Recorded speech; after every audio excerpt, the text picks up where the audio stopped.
por nos prestigiarem nesse evento. Quero agradecer o Mineirão pela parceria, pela força que nos deram nesse projeto.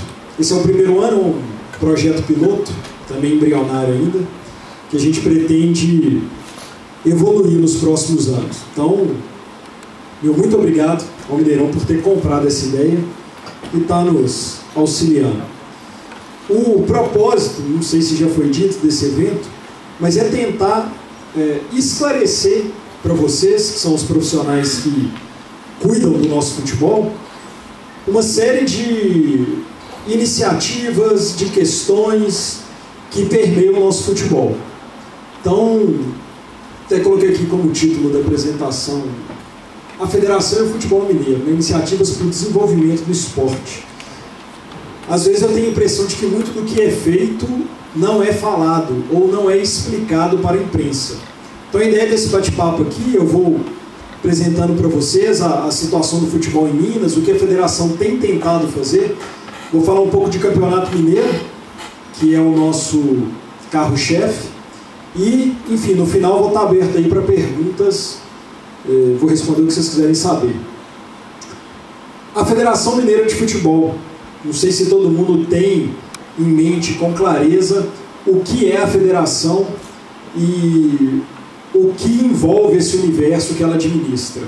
Nós temos 43 competições promovidas ou supervisionadas pela federação. São cerca de 5.262 partidas no ano. Isso sem contar os campeonatos nacionais e internacionais que são promovidos ou por CBF ou Conmebol, que a federação presta também apoio logístico e de supervisão.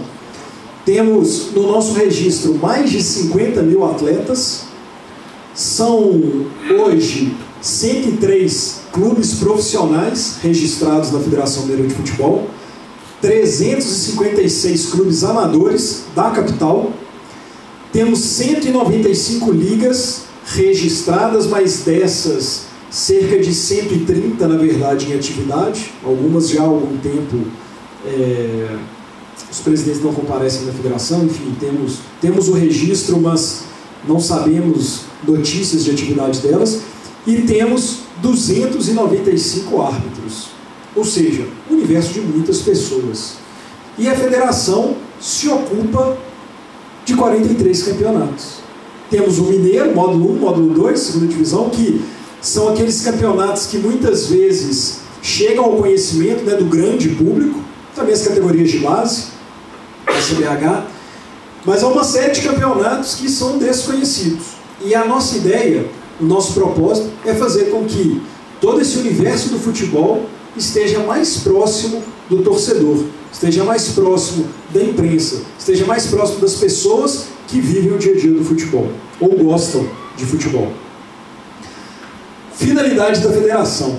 Eu viajo muito no interior e muitas vezes eu estou passando assim perto da torcida e escuto: essa federação não serve para nada, o que esses caras vieram fazer aqui? Só tomar o nosso dinheiro e tal. É o que eu mais ouço aí interior afora. Então, qual é a finalidade da federação? Fomentar e desenvolver o futebol no estado de Minas Gerais.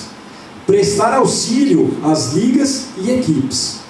Zelar pela correta aplicação das normas do futebol.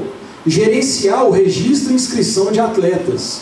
E estabelecer o diálogo com os órgãos públicos. Tudo isso aqui a federação já faz. Mas é uma atitude que passa despercebida. Por exemplo, fomenta e desenvolve o futebol no estado. Vejam quantos campeonatos de base nós fizemos. Durante muitos anos, Minas foi conhecido por ter o maior campeonato, antes era sub-20, agora sub-17 do mundo, que é a Taça BH.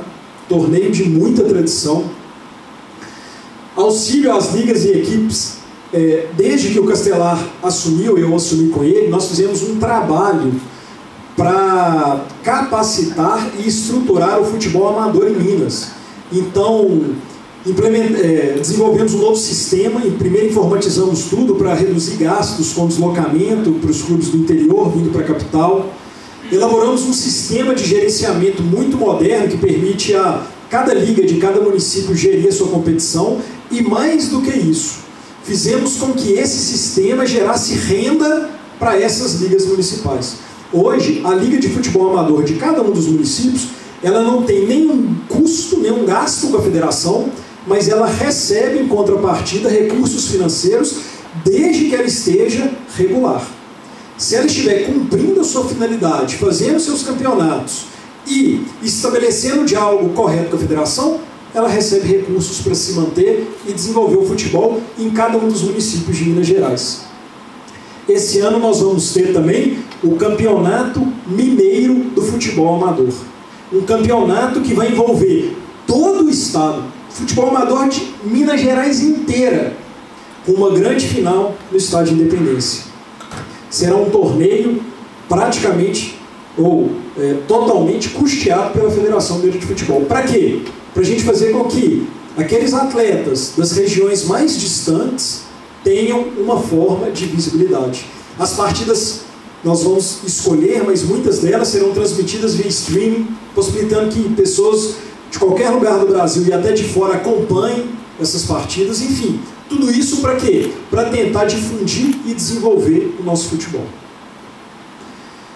Zelar pela correta aplicação das normas do futebol. Temos aí até o nosso tribunal, acho que o Léo vai falar um pouco sobre isso. Gerenciar o registro e inscrição dos atletas, né? O atleta, para ele ter condição de jogo, o nome dele tem que ser publicado no BID. E a publicação no BID envolve uma série de requisitos legais, técnicos, inclusive médicos, né? Tem que se comprovar que o atleta está apto.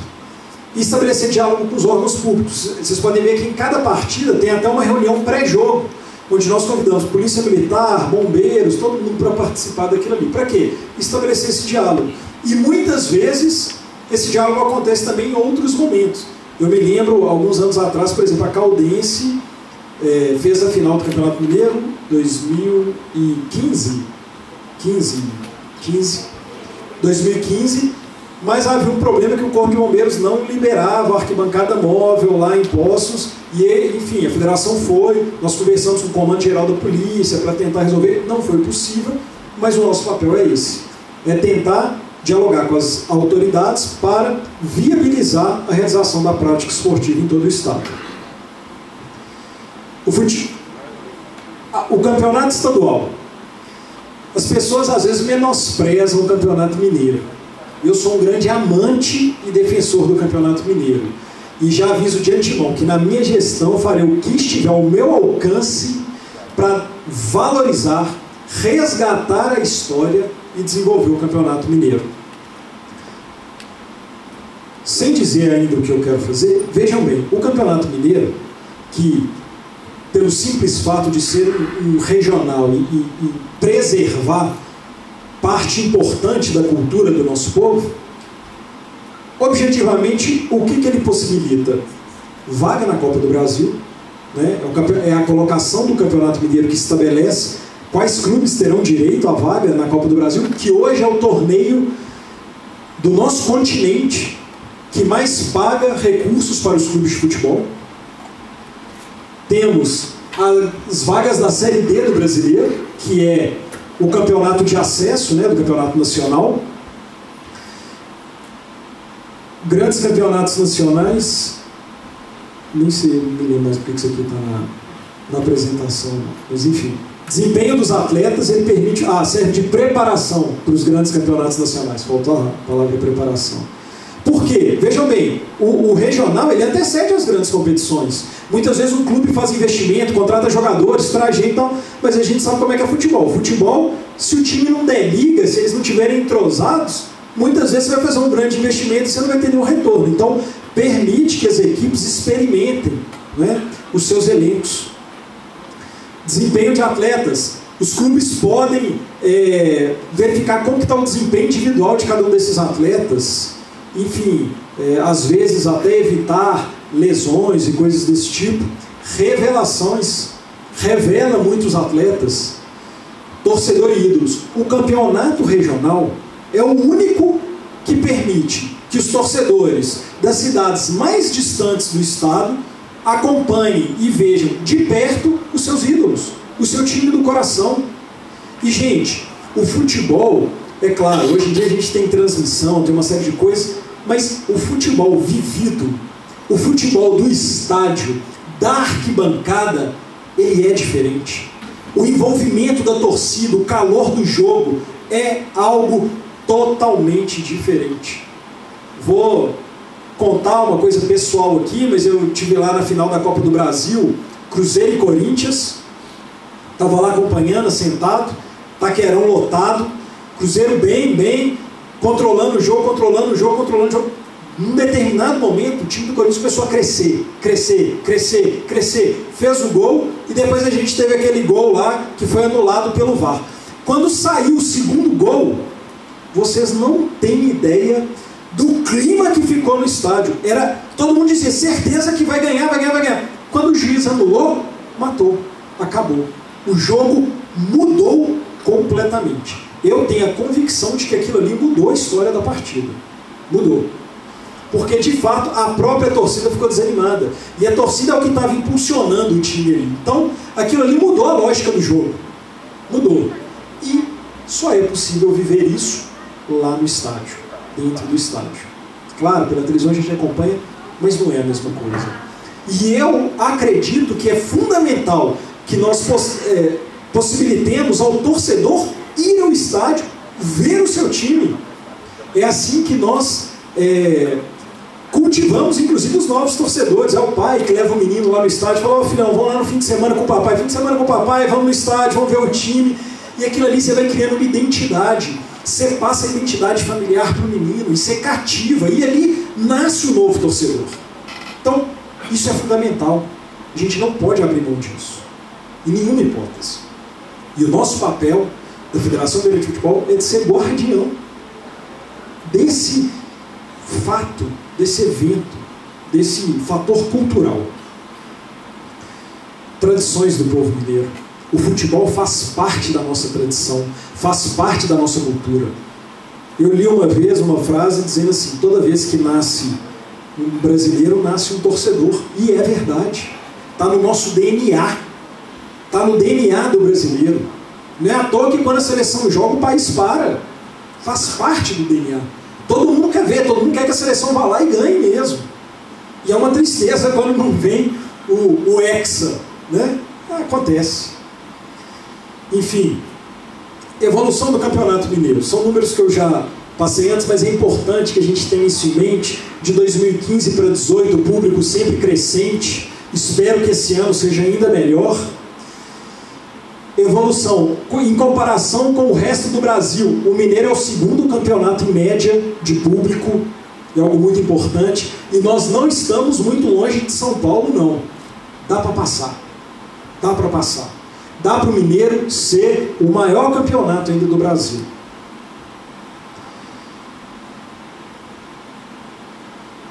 R$ 598.787, quase 600 mil torcedores, o Campeonato Mineiro de 2018 levou ao estádio. Quantas famílias, quantas crianças. É isso que a gente precisa preservar. É isso que a gente precisa desenvolver. O torcedor, ele tem que ser mais envolvido pelo Campeonato Mineiro, pelo Campeonato Estadual. O desenvolvimento do futebol passa por isso. Para você desenvolver, as pessoas têm que gostar do futebol. Por quê? Quando você gosta de alguma coisa, você trata com carinho, você trata com cuidado, você investe. 46 pontos foi a audiência da final do Campeonato Mineiro de 2018. Maior audiência dos últimos 9 anos. Olha que espetáculo. Inovações, então. O que a federação tem feito para contribuir com o futebol? Dado esse panorama, dada essa realidade. Inovações. Esse ano, nós fizemos uma comissão de juristas para definir o regulamento do Campeonato Mineiro. Já tínhamos um regulamento que vinha sendo usado, mas todo ano os clubes, chegam num determinado momento, sempre questionam alguma coisa do regulamento. O que eu fiz? Bom, vamos fazer o seguinte então, vamos sentar todo mundo na mesa, vamos ler o regulamento, vamos analisar o regulamento, e quando todo mundo tiver de consenso que esse é o melhor regulamento possível, nós vamos chancelar. Foi o que foi feito. Os clubes mandaram seus representantes jurídicos à federação, o Leonardo Barbosa, que é o nosso diretor de competições, conduziu a reunião e se chegou num formato, num consenso de regulamento que foi chancelado por todos os clubes. Assessoria de gramados, uma das grandes críticas do estadual é que os campos não apresentam condições mínimas adequadas. A federação fez o quê? Contratou uma empresa para dar consultoria para cada um dos clubes, para que no início do campeonato todos os gramados estejam em condições aptas.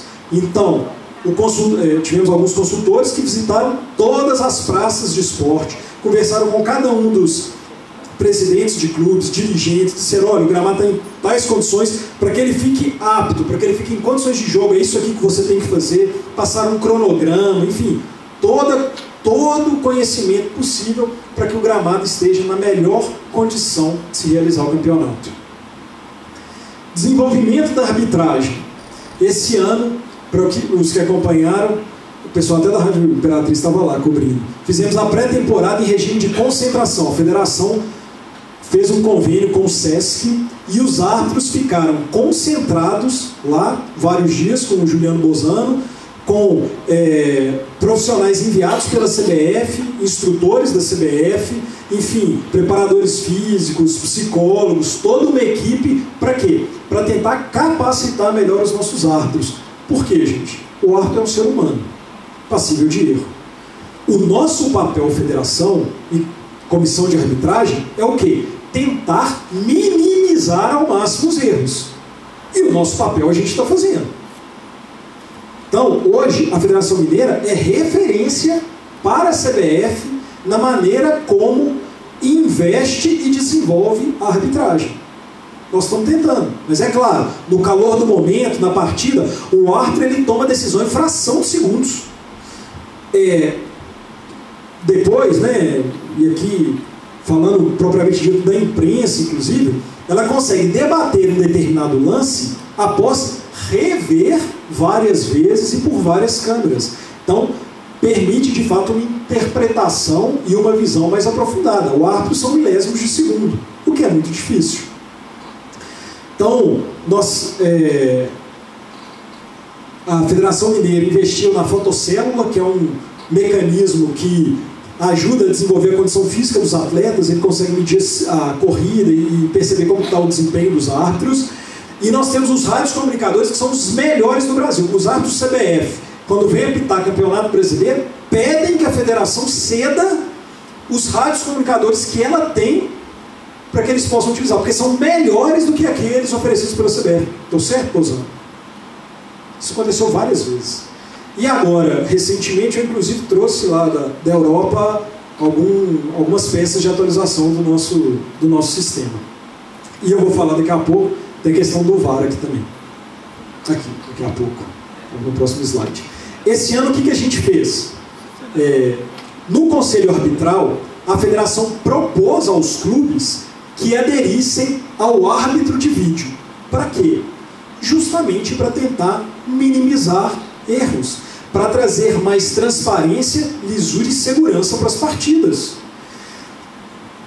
Então, nós estivemos, eu, o Bozano, toda a nossa equipe no Rio de Janeiro, no fim do ano passado, num seminário promovido pela FIFA. Ela mandou instrutores de fora, ingleses, né, Bozano, que vieram falar sobre a tecnologia do VAR, vários requisitos, como que funciona, como que isso pode contribuir para o futebol. Após isso, em conselho arbitral, nós sugerimos aos clubes e todos os clubes aderiram à ideia. Para fazer a coisa acontecer, nesse primeiro ano, a federação decidiu arcar integralmente com os custos do VAR nas partidas semifinal e final do campeonato. Então, esse ano, teremos o VAR pela primeira vez aqui no nosso Campeonato Mineiro. Uma tecnologia ainda embrionária, eu acredito que ainda vai evoluir. A própria IFAB ainda está desenvolvendo, né, Bozano, uma série de questões. Enfim, pode ser que nos próximos anos tenhamos alguma ligeira alteração no formato do VAR. O Bozano vai falar um pouquinho mais sobre isso, não vai? Ótimo. Reinclusão das famílias. E aqui é a parte que eu mais gosto. Número ilimitado de crianças nos gramados. Eu vou ser sincero, quando eu era pequeno, eu adorava no fim de semana poder ir para o estádio e entrar no gramado com os jogadores. E na minha época ainda tinha, não é merchan, porque acho que a empresa não comercializa mais, mas tinha aquelas bolas equipe, grandonas assim, era criança de tudo quanto é lado entrando no estádio, chutando bola, festa, torcida, enfim. Foi uma coisa que marcou a minha infância. E eu acho que marcou a infância da minha geração. Então, hoje temos muitos protocolos, que, claro, são necessários para a envelopagem do produto. Mas no Mineiro, ao contrário do que acontece nos campeonatos nacionais, número de crianças ilimitado. Criança que for ao estádio e quiser, vai entrar em campo com os jogadores. Ações promocionais, temos tentado fazer algumas ações promocionais, e esse ano não será diferente. Ações que levem crianças, mulheres ao estádio, para que a gente possa resgatar, né, o convívio em família dentro do estádio, que é algo muito importante, e resgate da história. Quem estiver acompanhando aí as nossas redes sociais vai ver muita coisa legal, muita coisa bacana nesse Campeonato Mineiro. Muitos fatos, queremos resgatar o que já aconteceu, os fatos mais importantes, mais impactantes, enfim, fazer com que o torcedor viva melhor a partida, o dia do jogo, sabendo que aquele jogo do Campeonato Mineiro de 2019 que está sendo realizado, ele envolve uma história enorme para trás, enorme. E é papel da federação resgatar e difundir essa história. Então esse ano, quem nos acompanhar aí no Instagram, o FMF Oficial, e quem quiser me acompanhar também, Adriano Aro, @Adriano Aro, vai ver muita coisa diferente, que não fizemos nesses anos aí para trás. Transmissão das partidas por streaming. Esse ano, me perguntaram antes, o que a federação pensa para o módulo 2 e para a segunda divisão? Módulo 2 e segunda divisão, nós já vamos fazer a transmissão das partidas via streaming. Estamos lançando o aplicativo da federação, já pode ser baixado para Samsung e está terminando de validar para iOS, né, Apple. Então, nos próximos dias, para as duas plataformas. Uma série de coisas, artilheiros, tabela, tudo que envolve futebol vai poder ser visto no aplicativo e daqui a alguns dias, inclusive, as partidas via aplicativo. Desenvolvimento de futebol de base, que é o que eu falava antes, né? Maior torneio sub-17 do mundo, a Taça BH, que ainda que alguns lutem para sabotá-la, nós aqui lutamos para defendê-la cada dia mais. E a Federação Mineira promove campeonatos sub-14, sub-15, sub-17, sub-20 e, em 2019, sub-12. Então, crianças de todas as idades podem participar de campeonatos promovidos pela Federação Mineira de Futebol. Desenvolvimento do futebol amador. Falei para vocês a implantação do sistema informatizado já, que gera receita para as ligas. Realização de congresso anual. Por que o congresso anual? A ideia do congresso é dias com palestras de formação para esses presidentes de liga. Por quê? Porque eles estão em municípios muito distantes e muitas vezes eles não conseguem ter acesso ao que acontece hoje no mundo em termos de formação de dirigentes. Então a ideia é, se eles não podem ter acesso a esse conteúdo, a federação tem a obrigação de formar e desenvolver esses dirigentes.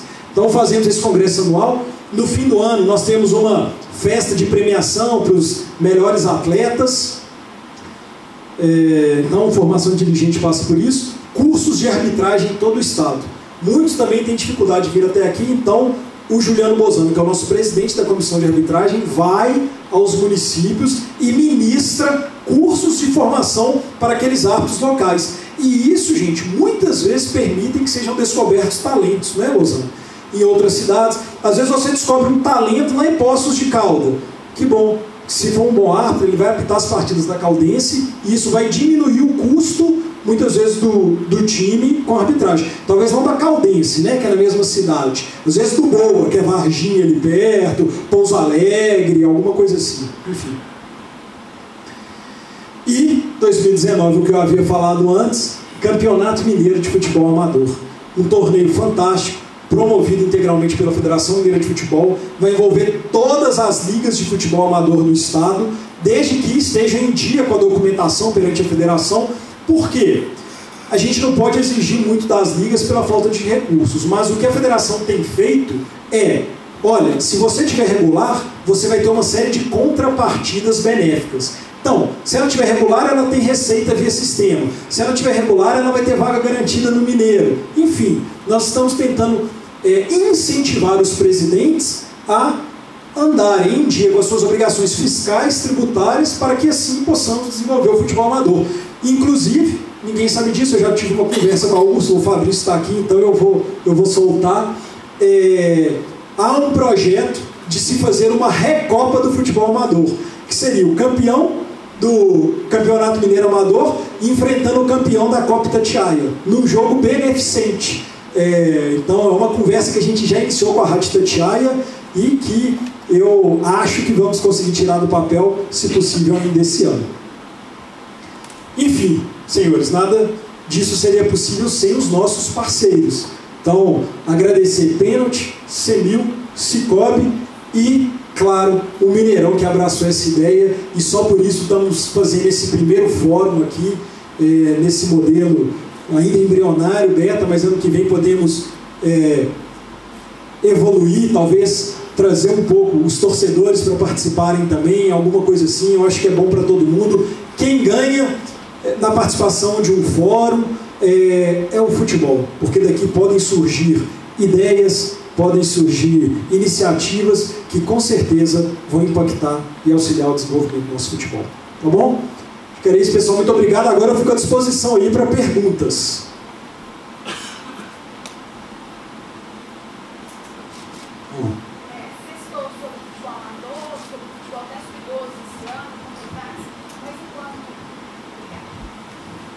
Você citou sobre o futebol amador, né, com o Campeonato Mineiro agora, essas novidades com o VAR, Sub-12, né, puxando cada vez mais cedo para essas competições, mas agora a gente tem essa regulamentação da Comebol, que já está há um tempinho, os clubes se atrasaram um pouco, mas enfim, Atlético fazendo agora, o América já tinha time feminino, o Cruzeiro demorando um pouco, e para futebol feminino, a federação pensa alguma coisa para esse ano em especial, para pegar esse gancho nas equipes do estado pela decisão da Comebol? O que acontece? O América já tinha equipe feminina, né? Atlético e Cruzeiro, que são, digamos assim, novidade. A federação ela já promove 2 campeonatos femininos, um no primeiro semestre e um no segundo semestre. Há uma expectativa nossa de que aumente o número de clubes interessados no futebol feminino pela simples participação de Atlético e Cruzeiro.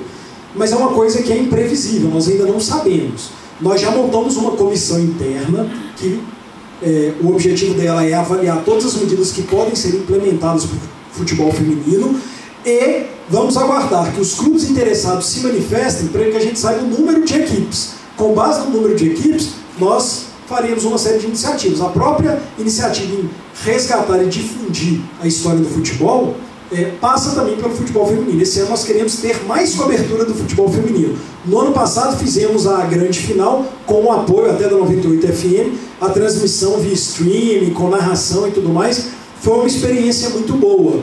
Como agora a própria federação já detém essa tecnologia, a ideia é, assim como no amador, assim como no masculino, também promover a transmissão dos jogos do feminino, o que nunca aconteceu, seria a primeira vez na história. Respondi? Adriano, você se diz um amador, ou um amante, melhor dizendo, do campeonato regional. E a gente sabe que os regionais no Brasil inteiro hoje, eles não têm a atenção da imprensa, principalmente, que tinha no passado. A nova geração hoje da comunicação, ela vem com uma velocidade muito grande e exige, não é nem, é uma exigência de que os campeonatos regionais sejam reduzidos no seu calendário ou que acabem definitivamente. Você está cansado de ouvir isso, que acabem com os campeonatos regionais. Eu também gosto muito do campeonato regional e acho que ele é fundamental, tanto é que é o campeonato regional do país inteiro que puxa uma pré-temporada. Ali é que os clubes começam a se preparar e começam a enxergar o futuro, o que vai acontecer. E até uma pequena crise, foi mal no Campeonato Mineiro, pronto, está tudo errado. Na pré-temporada estava tudo errado. Mas essa luta não vai ser fácil. Eu estou vendo que a cada ano ela vai piorando, vai fechando o círculo. Diminuir o calendário é importante, dar mais espaço para o Campeonato Brasileiro e menos diminuir o calendário para os campeonatos regionais. E você está precisando de fôlego. Quando eu digo você, eu digo a todas as federações do país, de fôlego, para manter o campeonato regional. E o Mineiro, é verdade o que você falou, ele é referência. O Campeonato Mineiro é referência no Brasil inteiro. O que você vai fazer para segurar isso? Como? O que você está pensando, além do que você expôs aí, já com o primeiro clássico em cima de uma pré-temporada, com um calor desgraçado que está fazendo, horário de verão, aí vocês puxam para 11 horas para atender a TV. Quer dizer, o público também ele é muito exigido. Ele é muito exigido. Você quer gente no estádio. Como se você quer gente no estádio, se a gente faz tudo para afastar o torcedor do estádio? 11 horas, domingo, horário de verão, do jeito que está, é complicado. Fosse, obrigado pela pergunta, viu? Mas só esclarecendo, houve a mudança sim para atender a televisão, mas pode levantar aí, pegar os borderôs, os jogos que atraem o maior número de público são aqueles realizados domingo, 11 horas da manhã. E qual público? Famílias. Porque, veja bem, o jogo 11 horas da manhã é aquele jogo que o pai pega o filho e fala: filhão, vamos para o estádio.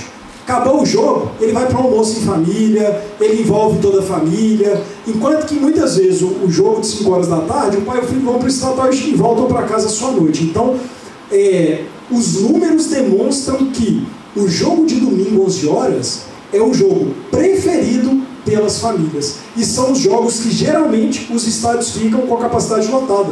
Pode pegar aí jogos todos do Campeonato Brasileiro que foram realizados nesse horário. Às vezes times maiores contra times inexpressivos, é jogo de casa cheia, é jogo de casa lotada. Então, pensando exclusivamente no torcedor, essa é a melhor opção. Por que então todos os jogos não são realizados nesse horário? Porque de fato há uma questão técnica, né? Estamos no verão, é mais difícil, mas existem questões comerciais que envolvem o futebol, e nós estamos falando de futebol de alto nível. Então, já se viu que é possível realizar a partida 11 horas da manhã. Nesse caso, esse ano do Clássico, ela não poderia ser realizada 5 horas da tarde por questões comerciais. Então, por que não prestigiar as famílias? Levar o torcedor e seus filhos para o estádio? Eu não tenho dúvidas, eu tenho certeza que esse Clássico, domingo, 11 da manhã, vai ser um jogo de casa cheia. Tenho certeza disso.